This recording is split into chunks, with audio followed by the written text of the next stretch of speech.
This is Visitor's Book and I'm Maya, your host. In this program, we're going to be meeting with diplomats and foreigners who live here in Pakistan, and we're going to find out what they really think about the country. So our guest today is Dr. Jochen Hippler, who is the country director of Friedrich Ebert Stiftung here in Pakistan. So let's go meet with him. Hello, Dr. Hippler. How are you? So nice to see you. Very well, thank you, and it's a great pleasure having you here today. Thank you so much. So, you've been coming to Pakistan for a long time, since 1988, right? So, can we go a little bit further back in time first? Can you tell me where you grew up in Germany, right?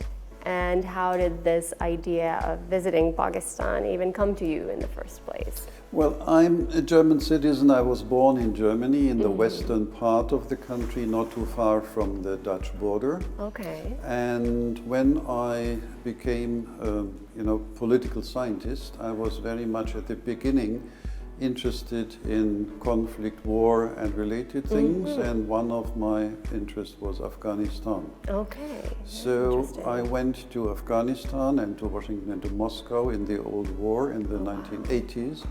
And then obviously a place to visit was Pakistan as well, to Peshawar, meeting the Mujahideen parties.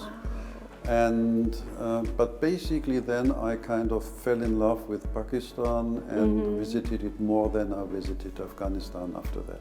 Oh wow. So how old were you when you first came to the region? Were you still like a student, or was it like more professional work that you came to do? I think I was still young and beautiful in these days. It was probably in my early 30s or something. Okay, all right. And I mean, that must have been around the time that this area was still like a pretty popular tourist destination, like it was along the hippie trail. Well, that was a generation before, I'm afraid, because in the 1980s, when people were thinking about the region, they thought about the Soviet occupation of Afghanistan, which wasn't very good for tourism. Yeah. And there was lots of involvement of Pakistan in this war. So there was still some tourism going on, especially then, in the early 90s. But that ended very soon with the nuclear explosions in the Chagai Mountains in Balochistan. So tourism was better than it is now, but it was not so big in any case, except mountain climbers. They were coming. They were back coming. Then. Yeah. Okay.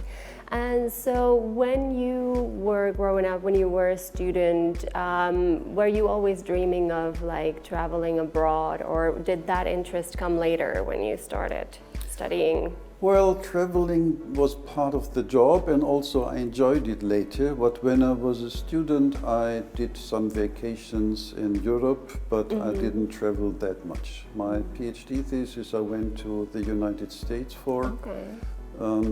But the travel started probably after my study finished. Yeah, so it was quite a different destination than going to Afghanistan and Pakistan from the US, right?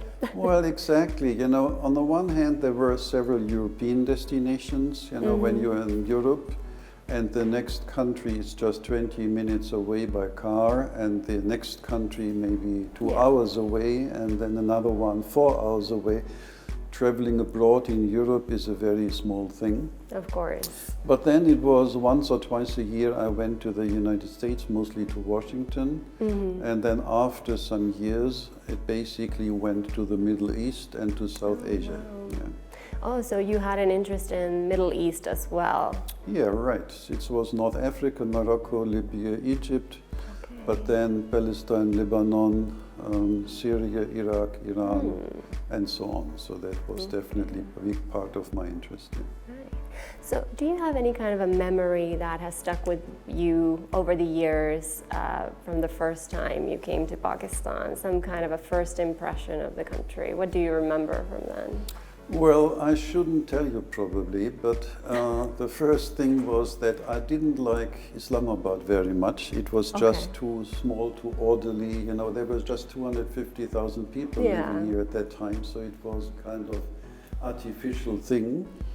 But I was completely in love with places like Peshawar, which were just the opposite, you know, Yeah. huge and crowded and noisy and very lively and very colorful. So I was mostly trying to avoid Islamabad, which was never possible, but the fun was more in places like, you know, whatever, Peshawar, Multan and other places. Right. So you got to travel quite a bit even back then.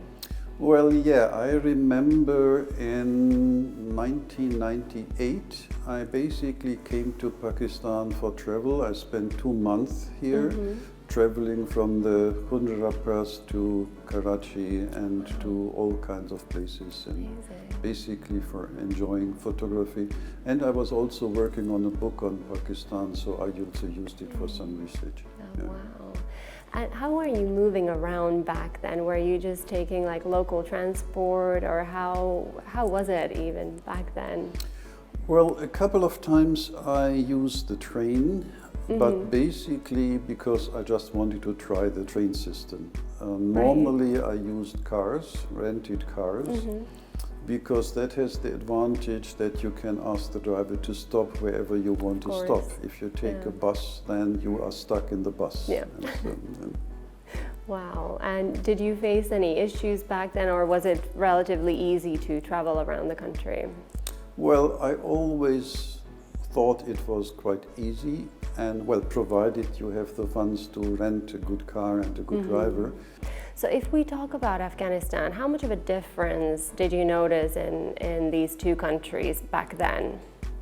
Well, the difference, well, obviously there were economic difference, political difference and all that. But what struck me most was that because of the war in Afghanistan, the atmosphere obviously was different. Yeah. Like when I would show you photos from Pashto kids in Afghanistan from the 1980s, and I show you photos from Pashto kids in Peshawar or in the what was called NWFP at that times, you could see in the faces who was from Afghanistan and who was from Pakistan, because if you are living and growing up in a war, it will be psychological very different, and you could see it in the faces of kids, and that was definitely one of the major differences. Yeah. And of course, probably also the security situation and the ease of moving around both countries. Yeah, that's right. Obviously, if you go to a war zone, you would expect some war, and that is definitely a matter of security, which has played a big role in traveling, sure. So you mentioned that there was something that really made you fall in love with Pakistan, and that you obviously then chosen to return to the country many times since. About how many times? Well, I don't really know, between 30 and 40 times, I would guess. Yeah. Okay.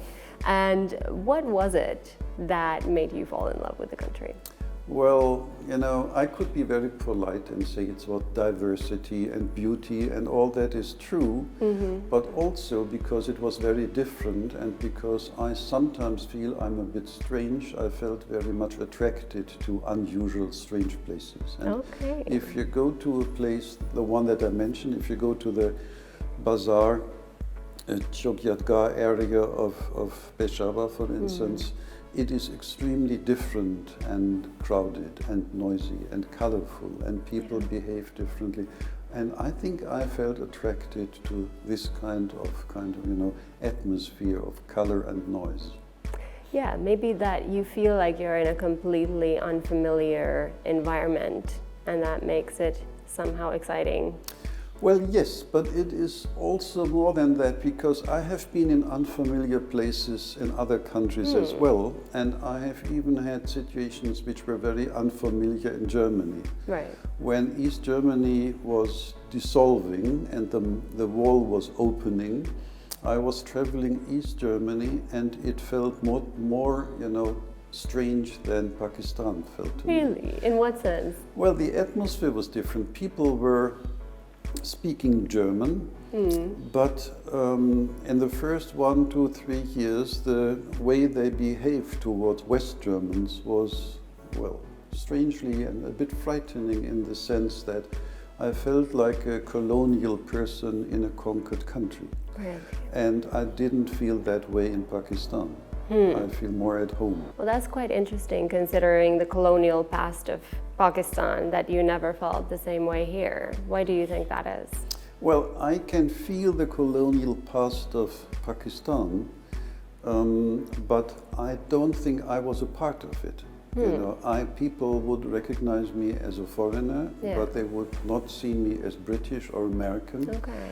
So there was never any German colonial involvement here. So people don't treat me so much, well, some do, but very few treat me as a colonial officer.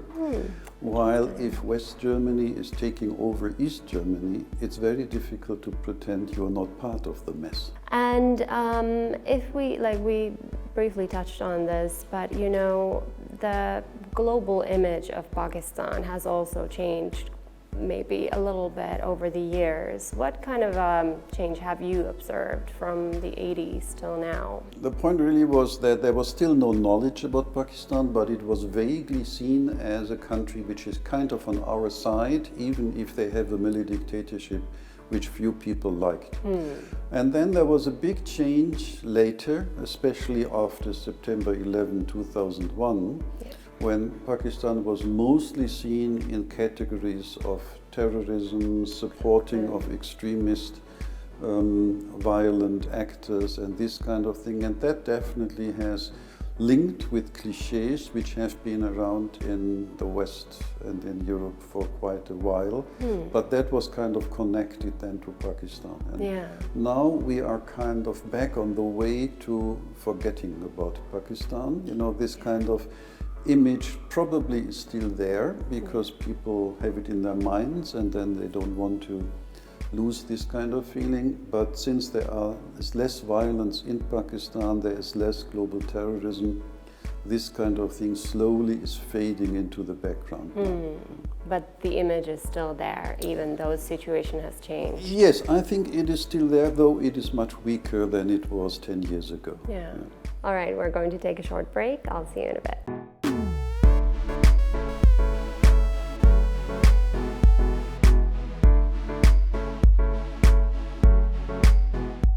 Welcome back. I'm here in conversation with Dr. Jochen Hippler. So, I wanted to talk a little bit about the work you've done over the years. You mentioned that you studied political science. What made you interested in that field in the first place? Well, that's difficult to answer because it's long ago, but when I grew up, probably part of it was German history. When your country starts 2 world wars in a century and commits the biggest genocide, then it's very difficult, or it was very difficult for a young guy like me to ignore that and not becoming interested in politics. Maybe that was part of it. Okay. And I mean, like you mentioned, you first focused on slightly different areas. Was there something in particular that drew you to Muslim countries rather than going somewhere else where there was conflict? Well, there was quite a bit of conflict in the Muslim world, in the Middle East. And well, it was tempting. I was basically deciding this in the early, middle 1980s.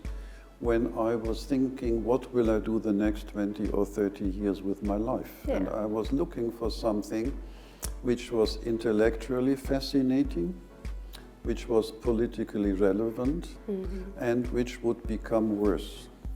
Because that is when you plan ahead, you don't want just the history, you want to know what will happen. And when I looked at the map, the Middle East jumped in my face. And then with, you know, the Soviet intervention in Afghanistan and the American policy, it broadened to South Asia as well. Right, okay. And what was the first Islamic country you visited ever?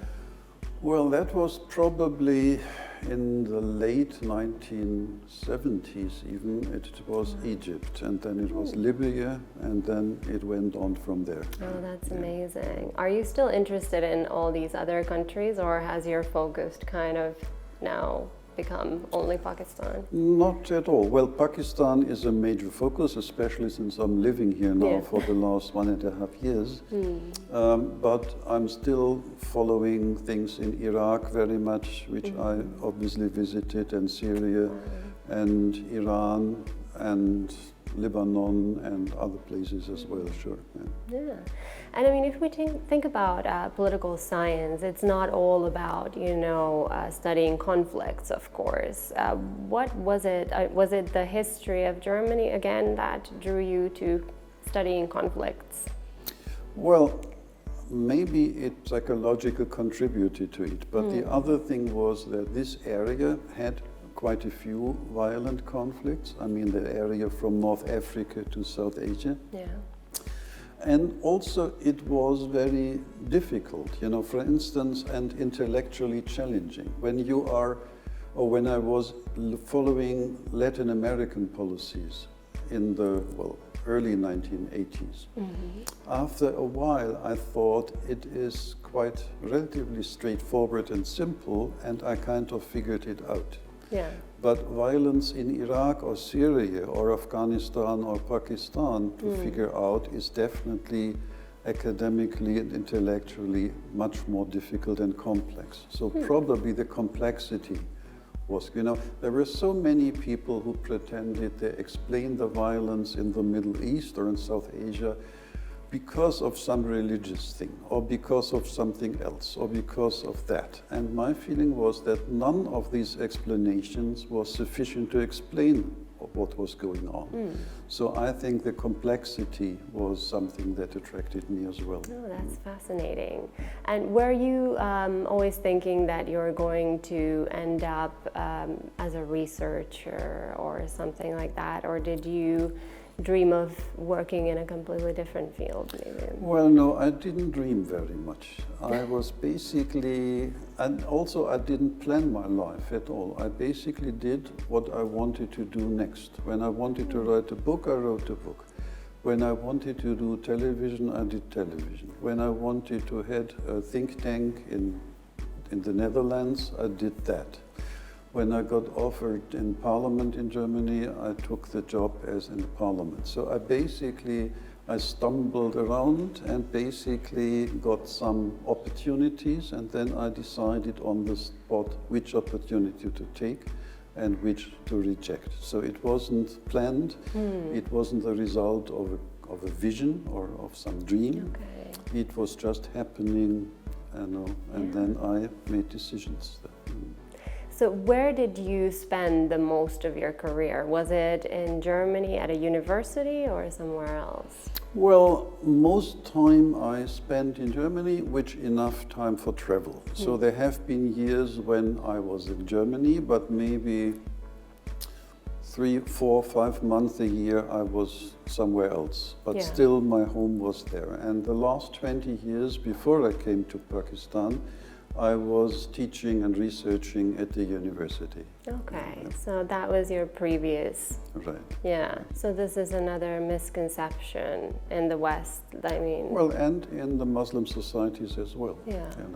Because they didn't talk about it, But the key cadre building up this organization have been nationalist, secular followers of Saddam after he was overthrown. And they selected some of these stupid extremist people to serve their interests as well. And then there was a kind of fusion between these different things. Right. But they would not have been so successful for some time if they would have not been run by professional intelligence and military people from the Saddam's times.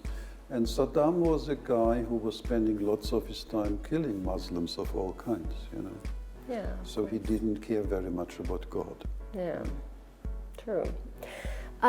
So then when you were offered this position here in Pakistan, how long did you have to think about it, whether you wanted to move here or not? And when was the last time you had been here? Well, I had been here just briefly before, a couple of times. I was coming here in May 2019, but I had been here just a few months before for some assignment for the German Foreign Ministry to do some evaluation, and then I've been here before, a few months before that. Okay. But the decision was probably taken in about, 5 minutes maybe. Really? Wow. But the basic thing was also my wife. You don't move to another country like Pakistan against the wishes of your wife. Of course. And when she started telling me, let's go, then what should I think about? Then it was decided, right? So she had never been here before with No, you? no, she had been here once accompanying me in 2013 for a few weeks, and we took a car in Karachi and drove up to Islamabad. Wow. Spending, I don't know, maybe 3 weeks on the way. Visiting all the Sufi places in Sindh, went to Tapaka, went to Ud Sharif, to Multan, and all these places. And she enjoyed it very much, so there wasn't very much to decide. She wanted, I wanted, so it was decided. And what about your friends and family back home? I mean, obviously they must have gotten used to the fact that you go to all kinds of places in the world, but what did they think when you were like, okay, now I'm moving to Pakistan? Well, they had given up on me long before, so that wasn't the thing. The interesting thing was not my side. People got used to that. When you go to Afghanistan and to Iraq and to Syria, then going to Pakistan was nothing so special, especially when you've been there so often before. I knew where I was going. Of course. The interesting thing that my wife, who is Iranian, had more problem with the family than me, because for Iranians, Pakistan is very similar in perspective compared to Westerners. Interesting. They are obviously there is the Muslim society. And when you go from the Islamic Republic of Iran to the Islamic Republic of Pakistan, it still is a very exotic thing to do. Iranians going to Europe are normal, but Iranians going to Pakistan when they are living in Germany was something very strange. Why would you and do special. that? Yes. Oh wow, how did she explain it to them then? Well, she just told them it's a great place and we want to go, and so we went. And her family is in Iran or in Germany? Okay. And so you must have visited Iran as well then many times. Sure. How do you compare these two countries? Well, in regard to, again, we talked about religion. Let me talk about the differences in religion, okay? In Iran, religion is a state enterprise, and many masjids are basically state bureaucracies. They are used for services, and then they are locked up until the next services. And in Pakistan, every village builds their own masjid, or sometimes 5 of them, and they use the masjid like a living room. I go to the masjids in Pakistan to sleep when it's too hot in summer. Yeah, really? And you wouldn't do that. I wouldn't do this in a Christian church, and I wouldn't do this in an Iranian mosque, because somebody would probably kick you out. But here it is a very welcoming atmosphere. People are going there to meet their friends, to meet men and women meeting on the protection of the roof of the masjid. So it is more religion here, despite the fact that the state always tries to manipulate it here and there, still is a very personal thing. While in Iran, because of the ideology, it's a state enterprise. And so religion in Iran is kind of bifurcated.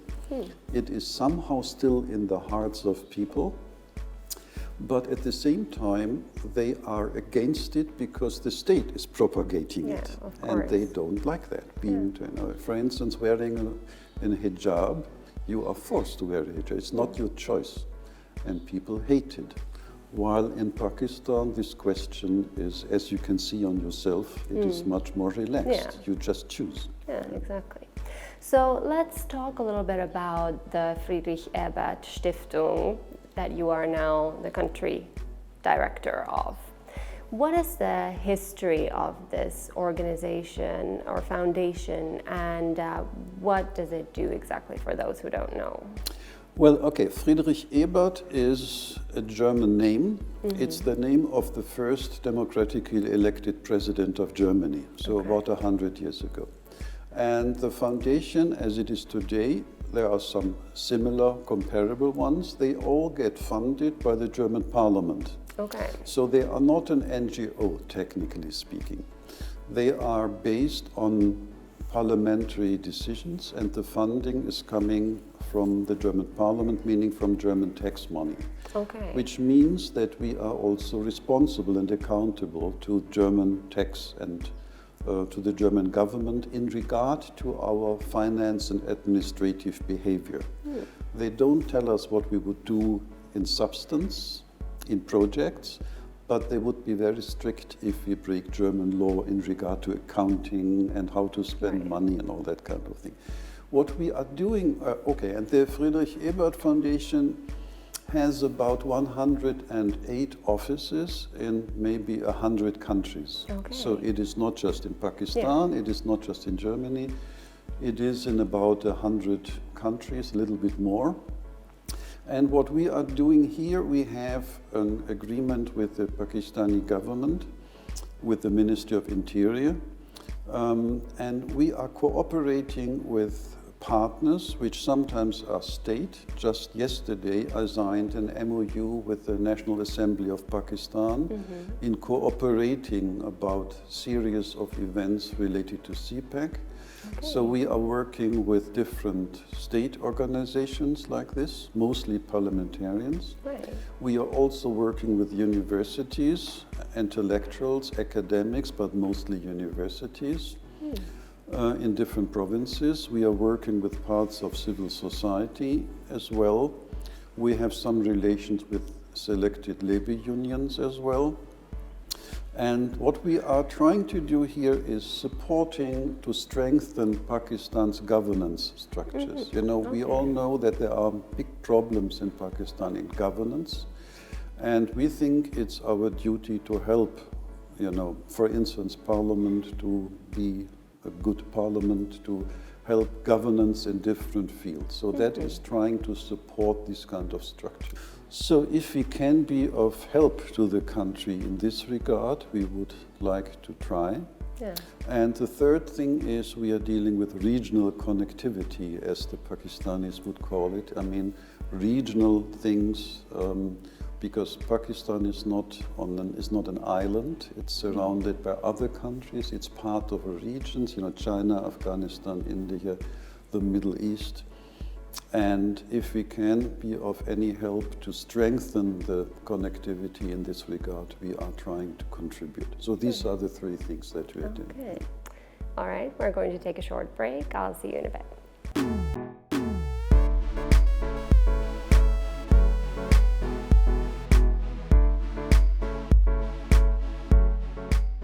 Welcome back. I'm here in conversation with Dr. Hippler. So we were just talking about the work that the foundation does here in Pakistan. Is there anything that you do somewhere in like more rural areas, somewhere in the provinces, any interesting recent projects? Well, yeah, I just give you two brief examples. One was in January I visited Sindh and Balochistan, and one of the reasons was that we have some things going on there. In Jaipur, for instance, we are closely working with the University of Jaipur on trying to help the students to be more reflective about their role in society and in the educational system, which we have connected to other things we did on environment. For instance, the Parliament passed 2 years ago National Civic Education Act, which we are now trying to help the different provinces to pass similar laws, which we are trying to advise. That's an example to that. Or in December, we had a conference in Quetta. There have been so many accidents, death and injuries by miners, mostly coal miners in Balochistan, which have not been recognized very well. And so we try to make a kind of conference to popularize so that people actually do something against people getting killed or maimed because they do their jobs. And that are two examples where we, mostly foundations do things in Islamabad, and we do as well. But I think for us it's important. It's a very big country, a very diverse country, so we try to do things in all provinces as well. And you also focus on education quite a bit. You offer some scholarships, is that correct? Well, to a limited degree. We do scholarships there, but there is a German organization, an academic one, which is a kind of association of all German universities, which does it much bigger. So we are one of the smaller players. We can give scholarships, but the numbers are quite limited. How much have you actually gotten to travel because of your work here, or has most of your travel been like during your free time? Well, it's both, you know, to some degree, if you really want to avoid travel, you can do, but I don't think it's good. Yeah. If we have partners in Karachi, in Jaipur, in Peshawar, in Quetta, I think it's important to meet them face to face, you know, despite this corona thing. Yeah. Because it's important for building trust, it's important to be more efficient if you know each other better. So I think part of the travel really is because it is, I consider it necessary for good work. Yeah. On the other hand, we just like travel because it's a beautiful place. So next week we will have a private kind of holiday travel in Punjab. Oh, wow. And we did travel in Gilgit-Baltistan and in Chitral last year in summer. Wonderful. So it's a mixture. You know, there's some travel is because it's important to do a good job for Pakistan here, and others is because we enjoy traveling. Yeah.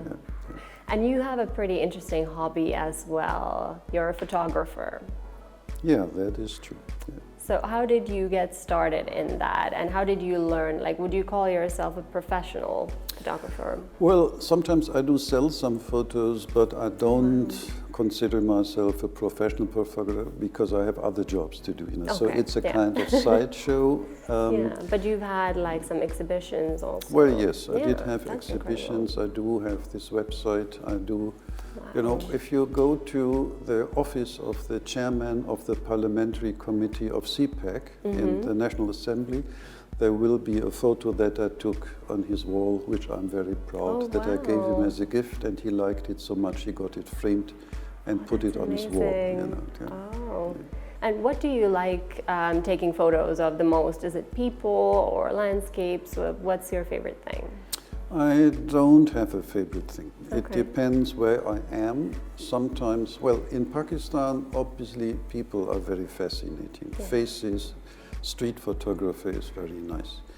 But if you go to Chitral or to Karimabad or to Naran, well, what you do is landscape photography as well. Of course. So it really depends on where you are and what kind of things the opportunities are. You know.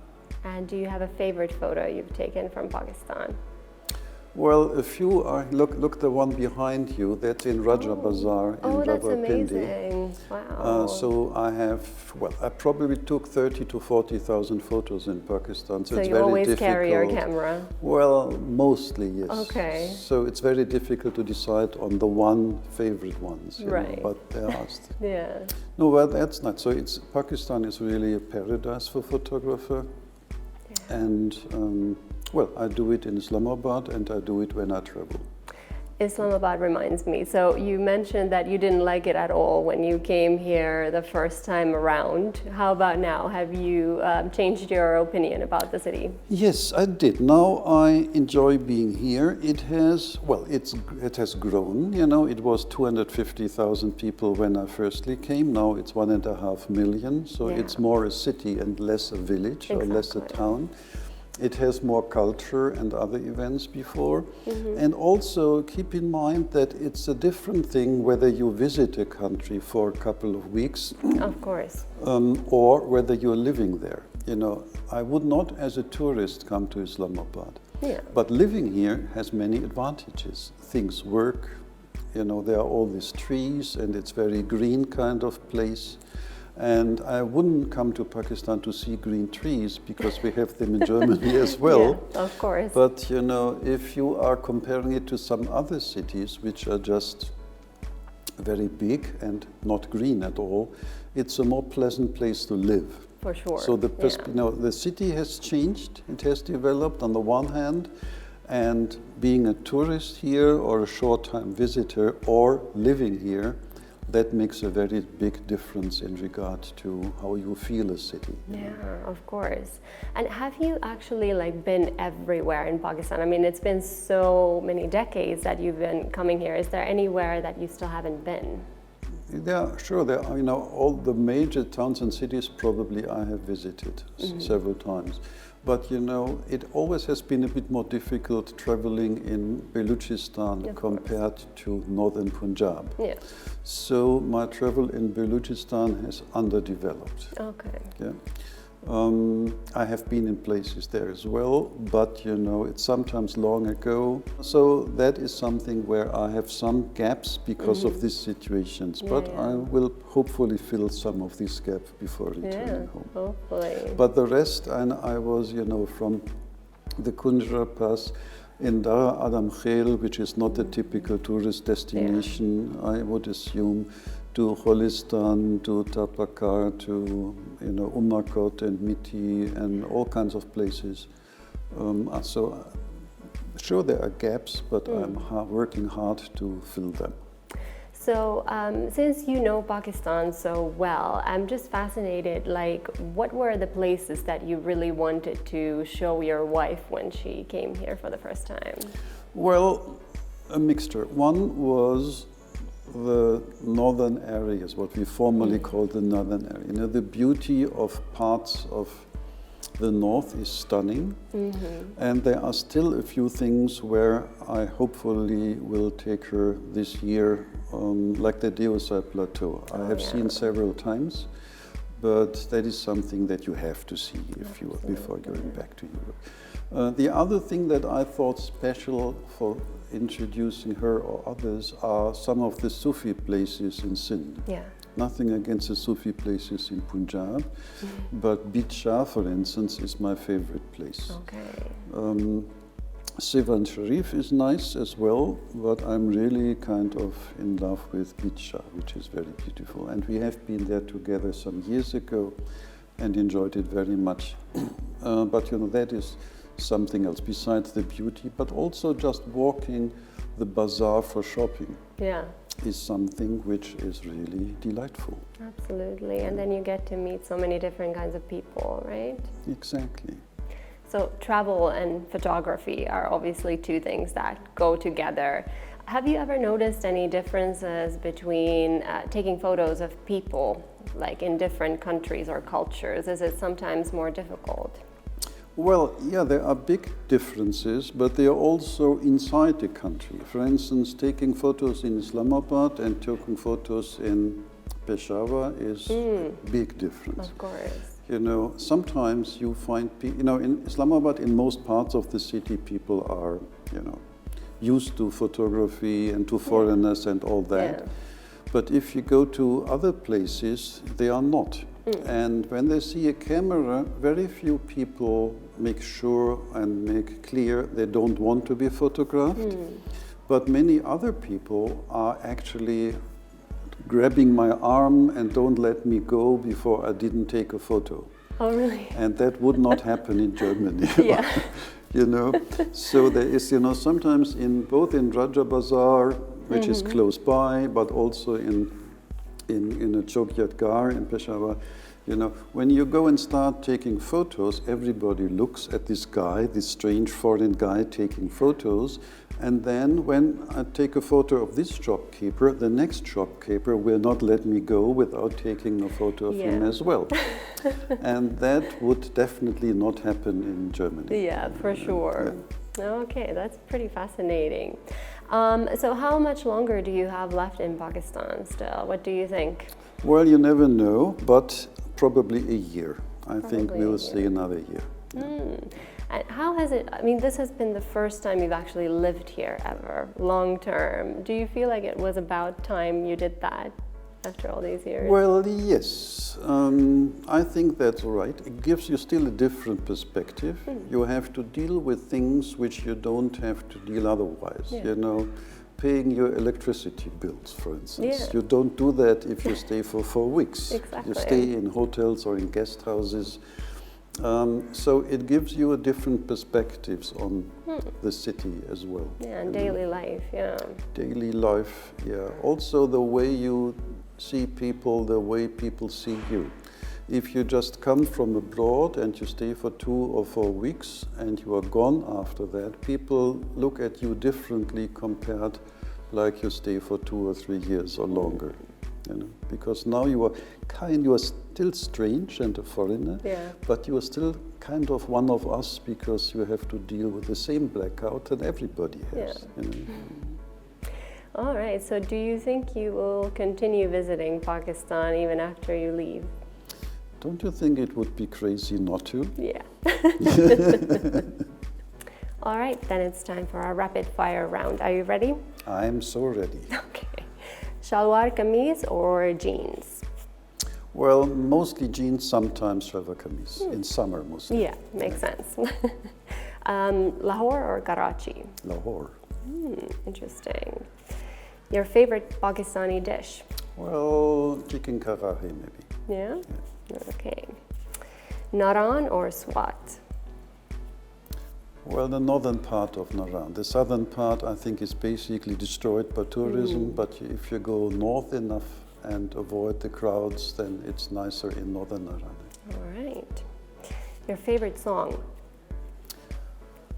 Well, I pass. I take a pass. Okay, Well, not well, your- maybe, well, I really love these old Qawwali songs by Nusrat Fateh Ali Khan. Oh, you yes. know, Haq Haq Absolutely. Ali, for instance, is one of my favorite ones. Wonderful. The most photogenic country? Well, you need 10 of them, you know. For instance, if you go to the US, there are very photogenic parts and parts which are really very terribly boring. And the same thing is in Pakistan. In Pakistan, obviously, you have extremely photogenic parts. But if you are in F6 and F7 of Islamabad, it is less photogenic. Yeah. Sure. Your favorite word in Urdu? Inshallah. Sure. The first thought that comes to your mind when I say Babusar Top? Depression. Because I visited Babusar Top when it was still lonely, wonderful, empty place, and I was the only person there. Oh, wow. When I saw it last year, it was looking like Raja Bazaar. It was overcrowded. Really? Everybody from Lahore and Islamabad seemed to be there. There were hundreds or maybe thousands of people crowding, and all this peaceful, quiet thing was gone. So I felt really very sad.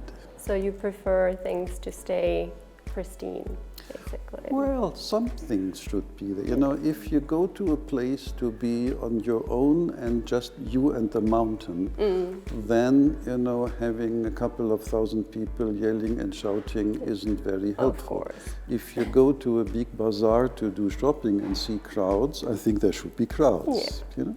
Sure. The best thing about Pakistan? Well, the diversity and the contradictions. Interesting. All right, then it's time for you to sign our visitor's book. Here you go. Thank